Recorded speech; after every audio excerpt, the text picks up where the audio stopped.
എല്ലാ ഉദ്യോഗാർത്ഥികൾക്കും smart PSC tips എന്ന എൻ്റെ യൂട്യൂബ് ചാനലിലേക്ക് സ്വാഗതം. അപ്പോൾ ഇന്ന് നമ്മളിവിടെ പഠിക്കാൻ പോകുന്നത് സിമ്പിൾ പ്രസൻറ്റ് ടെൻസ് നമ്മൾ ഏതൊക്കെ സാഹചര്യങ്ങളിലാണ് ഉപയോഗിക്കുന്നു എന്നുള്ളതിനെ പറ്റിയാണ്. അപ്പോൾ നമുക്കറിയാം സിമ്പിൾ പ്രസൻറ്റ് ടെൻസിൻ്റെ format subject plus do or does form of the verb plus object എന്നതാണ്. ഇതിൽ ഓബ്ജക്റ്റ് ഉണ്ടാവണമെന്ന് നിർബന്ധമില്ല. അപ്പോൾ നമുക്ക് ഏതൊക്കെ സാഹചര്യങ്ങളിൽ ഉപയോഗിക്കാം എന്നുള്ളത് നോക്കാം. അതൊരു ചെറിയ കോഡിലൂടെ നമുക്ക് വ്യക്തമാക്കാം.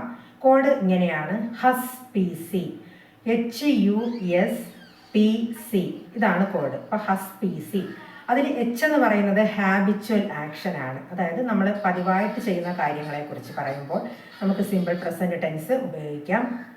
അടുത്തത് വരുന്നത് ഹസ് എന്ന് പറയുമ്പോൾ HU എന്ന് പറയുമ്പോൾ യൂണിവേഴ്സൽ ട്രൂത്ത്, പ്രപഞ്ച സത്യങ്ങളെക്കുറിച്ച് പറയുമ്പോൾ നമുക്ക് സിമ്പിൾ പ്രസൻറ്റ് ടെൻസ് ഉപയോഗിക്കാം. അടുത്തത് S ആണ് വരുന്നത്. S എന്ന് പറയുന്നത് സയൻറ്റിഫിക് ട്രൂത്ത് ആണ്. ശാസ്ത്ര സത്യങ്ങളെക്കുറിച്ച് പറയുമ്പോൾ നമുക്ക് സിമ്പിൾ പ്രസൻറ്റ് ടെൻസ് ഉപയോഗിക്കാം. ഇനി അടുത്തത് വരുന്നത് P ആണ്, പ്രോവർബ്സ്, പഴഞ്ചൊല്ലുകൾ പറയുമ്പോൾ നമുക്ക് സിമ്പിൾ പ്രസൻറ്റ് ടെൻസ് ഉപയോഗിക്കാം. അടുത്ത ലാസ്റ്റ് വരുന്നത് C ആണ്, കോമൺ ഫാക്റ്റ്. കോമൺ ഫാക്റ്റിനെ കുറിച്ച് പറയുമ്പോഴും നമുക്ക് സിമ്പിൾ പ്രസൻറ്റ് ടെൻസ് ഉപയോഗിക്കാം. അപ്പോൾ ഇത്തരത്തിലുള്ള വീഡിയോസ് നിങ്ങൾക്ക് ലഭിക്കണമെങ്കിൽ എൻ്റെ ചാനൽ സബ്സ്ക്രൈബ് ചെയ്യുക, ലൈക്കും ഷെയറും ചെയ്ത് സപ്പോർട്ട് ചെയ്യുക.